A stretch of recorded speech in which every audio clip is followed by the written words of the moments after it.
Good morning students. Good morning sir. तो देखिए आज हम आपको बताएंगे सेक्शन सी ग्रामर पोर्शन। आपका सेट है 2022 का सेट फर्स्ट AH। इसमें हम ग्रामर पोर्शन को लेते हैं। तो सबसे पहले हमारा क्वेश्चन फोर्थ का A, क्वेश्चन फोर्थ में A आ रहा है आपका, और A में ये पूछ रहा है A very beautiful temple is being built at Ayodhya. Identify the adjective. तो हमें यहाँ पर क्या करना है, एडजेक्टिव बताना है। ऑप्शन दिए हुए हैं हमारे चार, जैसे वेरी है, टेम्पल है, ब्यूटीफुल है, इज बीइंग है, बिल्ट। तो आप देखेंगे यहाँ पर जो है आपका एडजेक्टिव क्या होगा, थर्ड। इसका आंसर क्या होगा, थर्ड, यानी कि ब्यूटीफुल। ये आपको लिख देना है, एडजेक्टिव हो गया ये ब्यूटीफुल।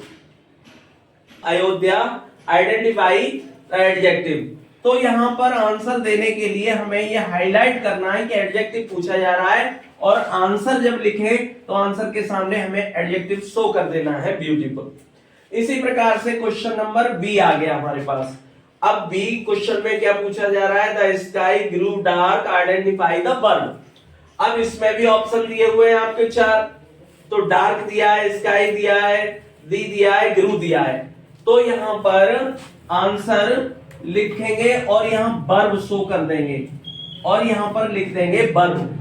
वर्ब क्या है आपकी, डार्क नहीं है, स्काई नहीं है, दी नहीं है, ग्रू है। क्या है, ग्रू। ये आपकी वर्ब हो गई। इसी प्रकार से आप देखेंगे सी फोर्थ का, और यहां पर सी में क्या पूछा जा रहा है, ये देखेंगे। Mister Sharma owns this house, change owns into a noun. अब यहां पर owns को नाउन में चेंज करना है। owns का नाउन क्या होगा, ठीक है। तो owns का यहां पर नाउन, चेंज इनटू नाउन। पहले यहां लिख देंगे change into noun.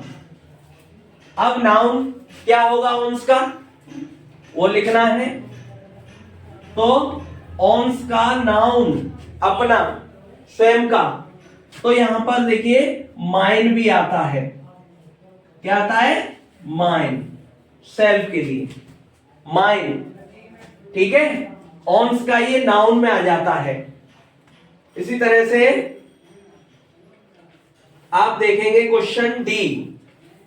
Question D, अब क्वेश्चन डी का आंसर लिखेंगे। इसमें पूछेंगे, ये पूछ रहा है question, fill in the correct preposition in the following sentence. तो करेक्ट प्रेपोजिशन, यहां पर प्रेपोजिशन लिखेंगे, और प्रेपोजिशन में आप आंसर लिख करके नीचे फिलअप कर देंगे। प्रेपोजिशन क्या होगा आपका, देखेंगे दिया हुआ है, my shoes are made dot dot leather. अब फ्रॉम, बाई, ऑफ, ऑन।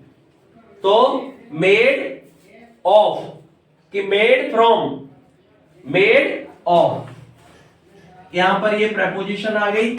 इस प्रकार से हम सभी क्वेश्चन को अटेम्प्ट करते चले जाते हैं। इसी प्रकार से क्वेश्चन नंबर ई फोर्थ का, इसमें भी आंसर देंगे इसी प्रकार से।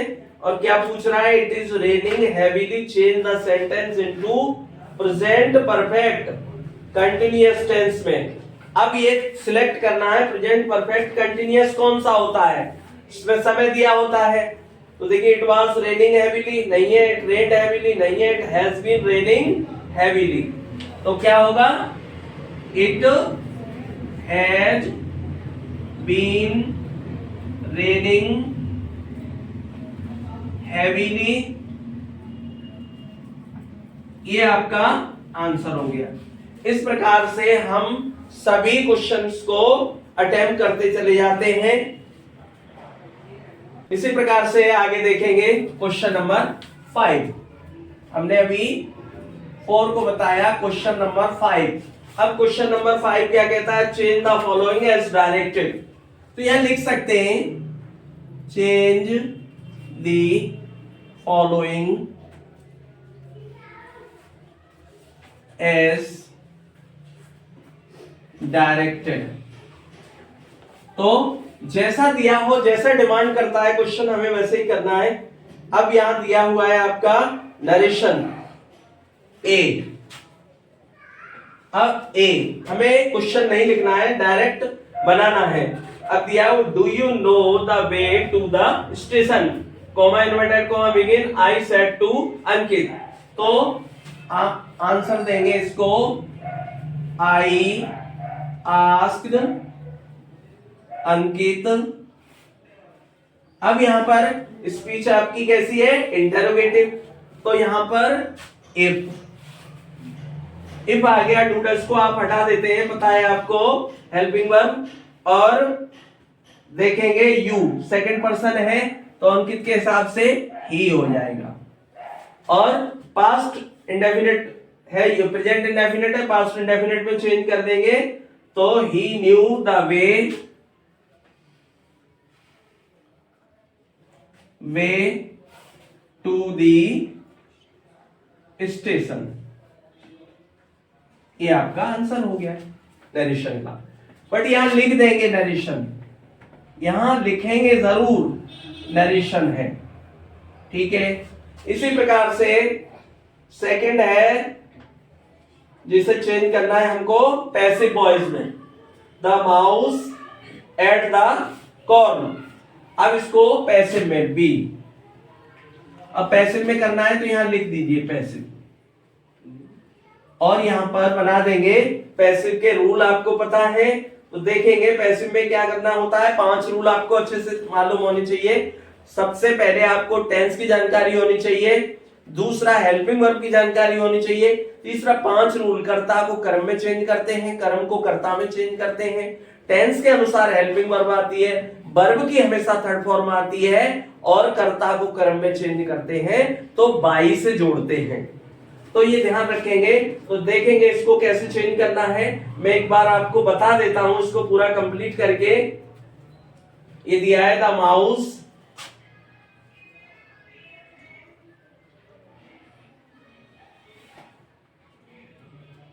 At the corn.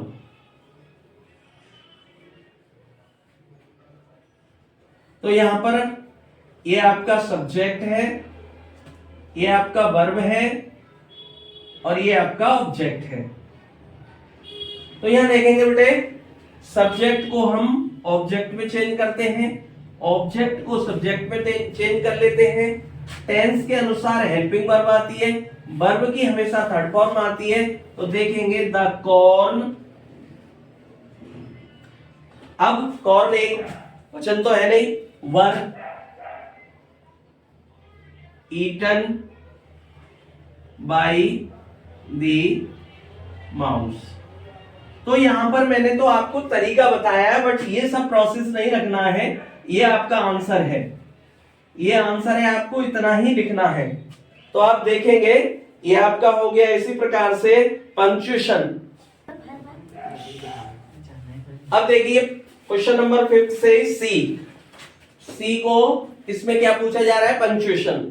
तो पंक्चुएशन में आपको जानकारी होनी चाहिए, कहां फुल स्टॉप लगाते हैं, कहां क्वेश्चन मार्क लगाते हैं, कहां पर आपको कॉमा लगाना है, कहां इन्वर्टेड कॉमा लगाना है, और कहां पर आपको फर्स्ट लेटर्स किसी वर्ड का कैपिटल में बनाना है। तो ये देखेंगे, यही सारी चीजें। अब दिया हुआ है how does this machine work, ask the boy. अब मैं पूरा इसको एक्सप्लेन करके बता देता हूं, क्वेश्चन लिखता हूं। हाउ शॉर्ट पे स्मॉल लेटर में लिखा हुआ है, does this machine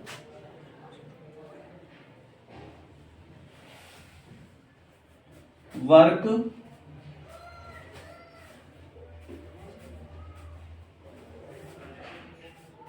ask the boy.